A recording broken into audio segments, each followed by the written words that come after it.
이 땅에 전쟁 위협이 없어질 때까지! 진정한 평화가 올 때까지! 네, 이번 주에는 많은 뉴스가 있지는 않았지만 굉장히 굵직굵직한 시민 여러분들이 많이 관심을 가질 만한 뉴스들이 몇 가지가 있는 것 같습니다.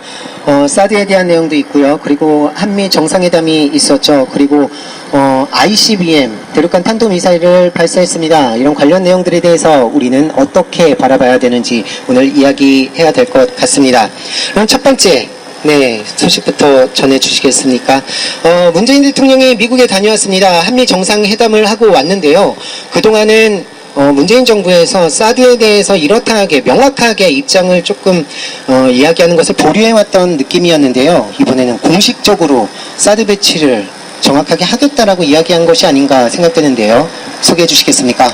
네, 문재인 대통령이 지난 워싱턴 포스트의 미국 언론 인터뷰에서 환경 영향 평가가 사드 배치 합의 취소나 철회를 의도하는 것이 아니라는 것을 분명히 말씀드린다라고 이야기를 했었는데요. 이번에 미국에 방문을 해서 미국 상하원 지도부에게 혹시라도 저나 새 정부가 사드 배치를 번복할 의사를 갖고 절차를 갖는 것 아닌가 하는 의구심을 버려도 좋다라고 이야기를 했고요.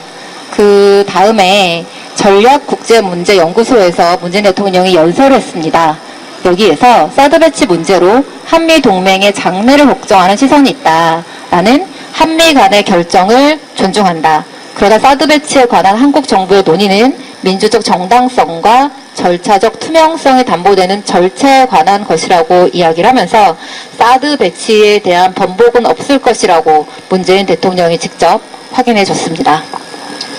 예, 사실 이 새 정부가 사드 배치를 번복할 의사를 갖고 절차를 갖는 것 아닌가 하는 의구심, 우리 국민들은 한편에서 이런 기대를 하기도 했었는데요. 이거 다 아니다라고 정확하게 얘기해 준 것 같습니다. 이거에 대한 주변국의 입장도 궁금한데요. 러시아와 중국에서 입장이 있었던 걸로 압니다. 소개해 주시겠습니까? 네, 문재인 대통령은 사드 배치에 대한 전략적 모호성을 걷어버렸습니다. 이렇게 돼서 시진핑은 지난 2일에 한국의 사드 배치는 영내 전략 균형을 훼손하고 영내 국가들의 안보 이익을 훼손하기 때문에 사드 배치 철회를 취소할 것을 요구한다라고 이야기를 했고요. 지난 3일에도 사드 배치는 중국의 입장은 반대다. 그리고 한국 사드 배치에 대해서 결연히 반대한다라고 입장을 얘기했고요. 그리고 시진핑과 푸틴이 정상회담을 했습니다. 여기에 대해서도 중국과 러시아가 같이 사드 배치에 공동으로 반대한다라고 입장을 밝혔는데요.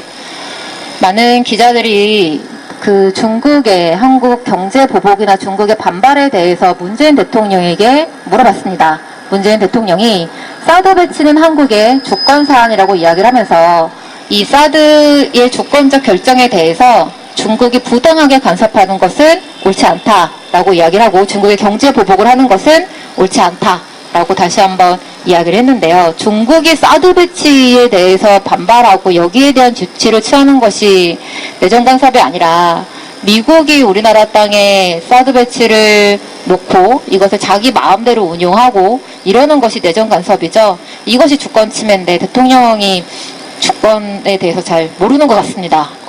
예, 미국이 우리나라에 들어와서 자기네 무기를 마음대로 이렇게 주무르고 있는데 여기에 그것을 무상으로 무기한 그런 무기를 운용하는데 영토를 내어준다는 것, 우리의 영토 주권을 포기하는 행위가 아닌가 예전부터 계속 문제 제기를 해왔었죠. 그러면서 문재인 정부, 이것은 촛불혁명으로 탄생한 우리 정부에 대단히 중요하다라고 이야기했는데요. 사실 지난 겨울에 우리 천만 촛불이 이야기한 것은 절차적 정당성을 가지고서 사드를 배치하라라는 이야기가 아니었고요. 사드 배치를 하지 말아라는 게 우리 촛불의 명령이었습니다.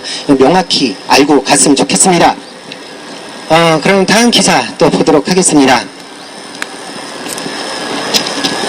다음은요, 문재인 대통령이 한미 정상회담을 하고 와서요, 공동성명을 발표했습니다. 어떤 합의가 있었나요?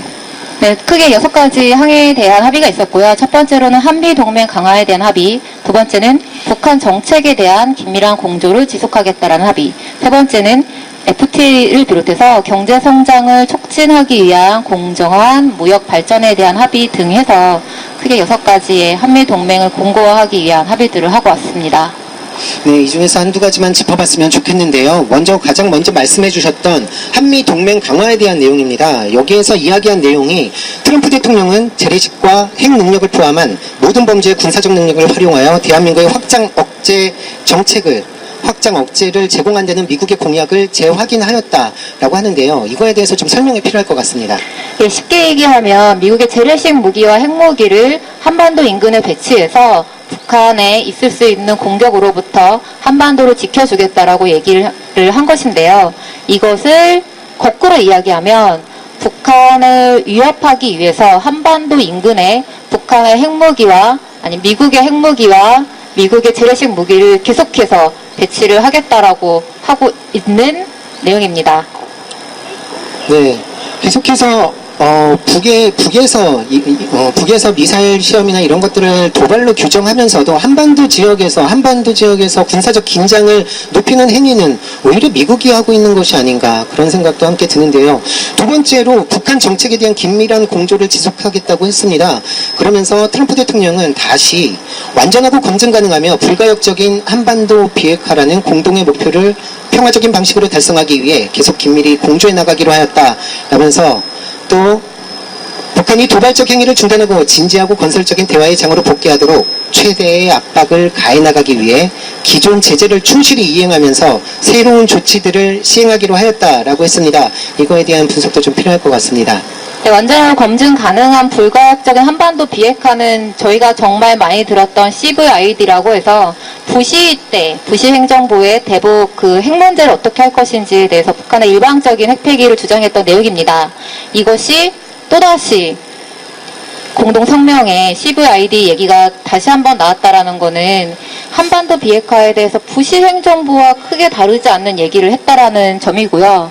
그리고 핵 문제를 해결하기 위해서 트럼프나 이런 문재인 대통령이 대화 출구 이런 얘기를 했었는데 제재를 더 하겠다라는 이야기를 한미가 합의를 하고 왔습니다. 그래서 이 합의 내용만 보면 박근혜 대통령 때의 어떤 한미 정상회담의 내용이나 이런 것과 별반 다르지 않게 북한의 비핵화를 위해서 제재와 압박을 더 하겠다라는 것, 그리고 북한의 비핵화를 위해서 되돌릴 수 없는 지경까지 북한의 비핵화를 위해서 더욱더 압박을 가하겠다라는 내용입니다. 네, 그동안 저희가 줄기차게 이야기해왔던 것이 더 이상은 제재와 압박으로는 한반도 평화 문제 해결할 수 없지 않느냐라는 이야기를 계속 해왔었는데요. 좀 우려스러운 내용이 아닌가 생각됩니다. 근데 이러한 와중에 북이 6번째 ICBM 보유국이 되나 이런 기사가 나왔는데요. 대륙간 탄도미사일을 발사했습니다. 이것에 대한 내용 얘기해 주시겠습니까? 네, 그래서 오바마 정부의 전략적 인내 정책이나 박근혜 정부의 대북 정책과 도대체 트럼프와 문재인 정부의 대북 정책이 달라지는 것이 무엇이 있을까 해서 이 어떤 힘의 상황들을 어떻게 바꿀 수 있는 건지 바뀌는 것인지에 대한 의문이 드는 순간에 북한이 어제 대륙간 탄도미사일 ICBM의 발사에 성공했다라고 밝혔습니다. 화성 14형이라고 불리는 이 미사일은 39분간 최고 고도 2,802km를 상승해서 나갔고요. 이거를 정상 각도로 발사한다면 8,000km 이상은 날아가는 것입니다. 지난번에 화성 12호는 5,000km로 날아가는 각도였었고요. 8,000km면 미 본토에 다다르는 미사일입니다. 그래서 저는 대륙간 탄도미사일은 나라마다 많이 가지고 있는 줄 알았는데 전 세계에 5개국만 가지고 있었더라고요. 그래서 이게 성공이 확실하다면 핵 무기를 실제로 이 대륙간 탄도미사일에 핵탄두를 실으면 핵 무기가 되는 거잖아요. 그래서 이런 정도의 6번째 나라가 되는 것이더라고요. 네. 근데 트럼프 대통령이 얼마 전에 공동 언론 발표문을 통해서 이런 얘기를 한 적이 있습니다. 미국은 미국이라는 자국을 항상 방어할 것이다. 우리의 시민들을 공통의 위협으로부터 보호한다. 라고 했는데요. 이런 와중에 북에서의 ICBM이 성공을 했다는 기사가 나오고 있습니다. 트럼프의 선택, 이제 무엇이 돼야 되겠습니까? 네, 전 세계 곳곳이 아닌 미국 자국의 안전과 안보만이 관심이 있는 트럼프 대통령은 직접 자기 입으로 북한이 대륙간 탄도미사일만 쏘지 않으면 된다라고 이야기를 했는데 발사에 성공을 했습니다. 그러면 자국의 안보와 자국 시민들의 안전, 안보 이것들을 위해서 어쩔 수 없이 지금 마지막 방법으로 미 본토까지 날아올 수 있는 북한의 미사일에 대해서 이것을 중단시키기 위한 협상에 나설 수밖에 없는 상황이 된 것이죠. 중단을 시키려면 두 가지가 있는데 하나는 전쟁이고 하나는 협상이잖아요.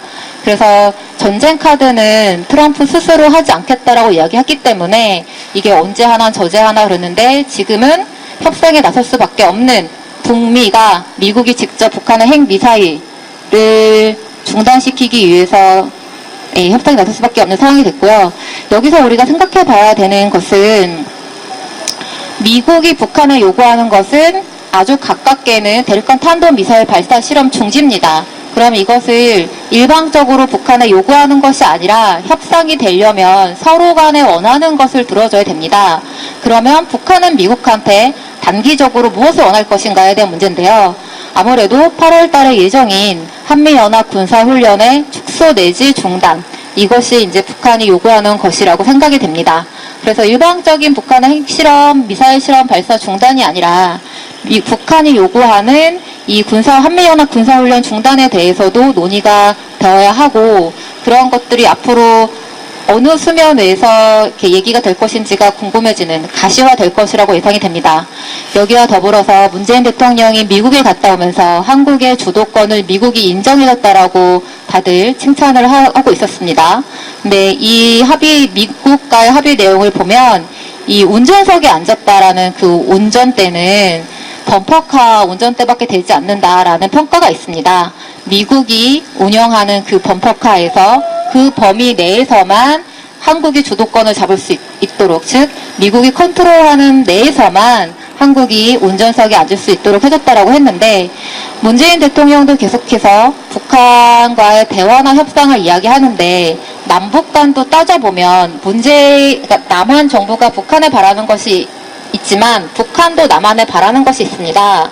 그런 것들이 서로 얘기가 되고, 그래서 동시에 중단되고 동시에 시행될 때 대화와 협상이 가능하다라는 거죠.